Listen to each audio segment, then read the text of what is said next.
AP liquor కేసులో SIT దూకుడుగా ముందుకు వెళ్తోంది. కస్టడీలో నిందితులిచ్చిన సమాచారంతో హైదరాబాద్లో మరోసారి సోదాలు చేసింది. త్వరలోనే మరికొందరిని అరెస్ట్ చేసే అవకాశం కూడా ఉన్నట్టు తెలుస్తోంది.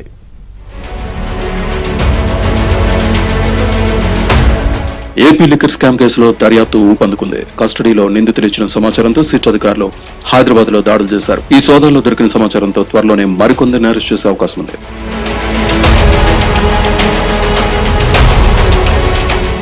2020 నుంచి 2024 వరకు కసిరెడ్డి రాజశేఖర రెడ్డి హైదరాబాద్ లోని పలు సంస్థలు, సినిమాల్లో భారీగా పెట్టుబడులు పెట్టినట్లు గతంలో అధికారులు నిర్ధారించారు. కీలక హార్డ్ డిస్క్ ను తీసుకెళ్లి ఆయన ముందుంచి ప్రశ్నించారు. అంత భారీ పెట్టుబడులు పెట్టేందుకు డబ్బు ఎక్కడి నుంచి వచ్చిందని ఆరా తీశారు. కసిరెడ్డితో పాటు ఆయన పిఏ దిలీప్, అనుచరుడు చాణక్య, సజ్జల శ్రీధర్ రెడ్డిని ఇప్పటికే సిట్ అరెస్ట్ చేసింది. కసిరెడ్డిని వారం రోజులు, దిలీప్ ను 3 రోజులు, చాణక్యను 5 రోజుల పాటు కస్టడీలోకి తీసుకుని ప్రశ్నించింది.